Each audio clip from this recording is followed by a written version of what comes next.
एक प्रश्न पूछा है किसी पुराने साधक ने। उनको शायद 30-35 साल हो गए और वो सगुण साधना करते थे।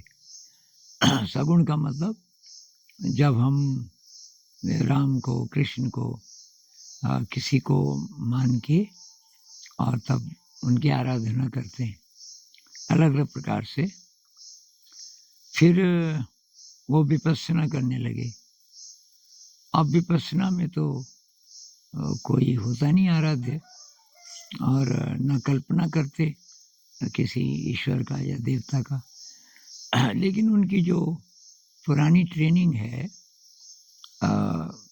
कि कोई आराध्य होता है और उसकी प्रार्थना करते हैं, तो वो अब वो कहते हैं कि बार बार वो पुरानी आदत आ जाती है, पुरानी इमेज जिसकी भी वो साधना करते होंगे, कोई देवी देवता या कोई राम या कृष्ण या कोई भी, तो कहते हैं अब मैं दुविधा में हूँ, मैं विपस्सना करना चाहता हूँ, लेकिन ये जो मैं पहले से करता आ रहा हूँ सगुण, तो वो जो आदत है उसके कारण बार बार वो इमेज आ जाती है, तो क्या करें?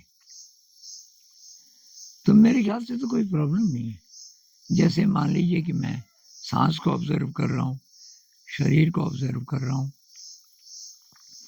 और यहाँ पर मान लीजिए मेरा वो आ रहा है, चित्र आ रहा है, मतलब राम का, कृष्ण का, जिसको भी मैं मानता हूँ, कोई प्रॉब्लम नहीं है, कोई प्रॉब्लम नहीं है, क्योंकि आपका ध्यान सांस पे भी है, आपका ध्यान शरीर पे भी है।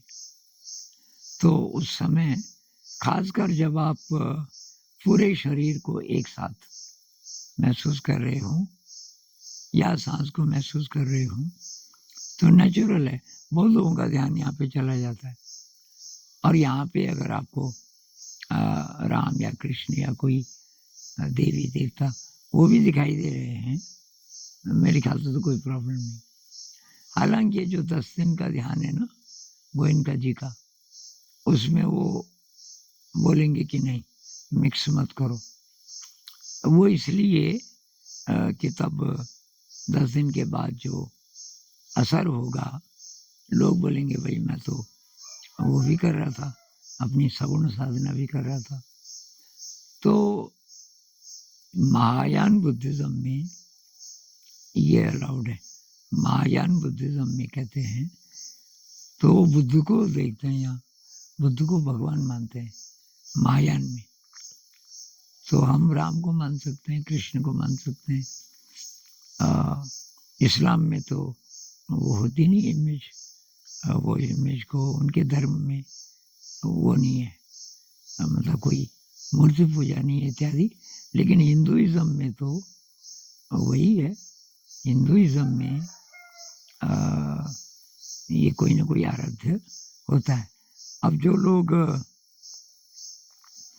ये कहते हैं कि अहम ब्रह्मास्मि, ऐसा कुछ मानते हैं, अहम ब्रह्मास्मि, अब फिलॉसफी तो ठीक है, लेकिन उसका एहसास करने के लिए आपको फिर ध्यान तो करना पड़ेगा। तो ध्यान की बहुत विधियां हो सकती हैं। सांस को, शरीर को ऑब्जर्व करते हुए अगर आप किसी इमेज को भी देख रहे हो यहाँ, मेरे ख्याल से कोई हर्ज नहीं है। और कुछ कुछ लोग विजुअलाइजेशन करते हैं।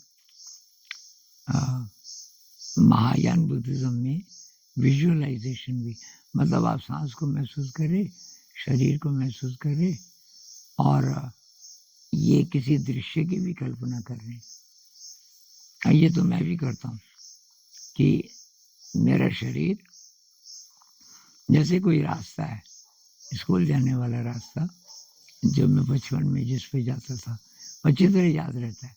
तो मेरा शरीर जमीन से उठा हुआ है, मुझे महसूस हो रहा, सांस भी, शरीर भी, और धीरे धीरे मेरा शरीर रास्ते से 8-10 फीट ऊपर और जा रहा है, दृश्य दिखाई दे रहा है।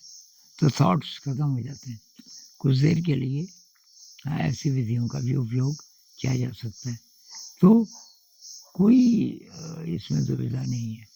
हम उस शक्ति को अपने अंदर माने, निराकार रूप में माने, इसी को मान लें। ये जो शरीर है ये वही तो है, ये भी परमात्मा है। अब ये शरीर है, इसमें बाहर के नियम भी लागू होते हैं, ब्रह्मांड के, बाहर के ब्रह्मांड के, वो अलग बात है। तो मेरे ख्याल से कोई दुविधा नहीं है। आप जिस भाई ने भी ये प्रश्न पूछा है, आप विपश्यना भी करते जाइए और आपके जो भी आराध्य देव हैं उनको भी रखिए, जहाँ पे भी शायद यहाँ पे आपको महसूस होता होगा, दिखता होगा, तो सही है, कोई गड़बड़ नहीं है। तो और बात करेंगे इस पे।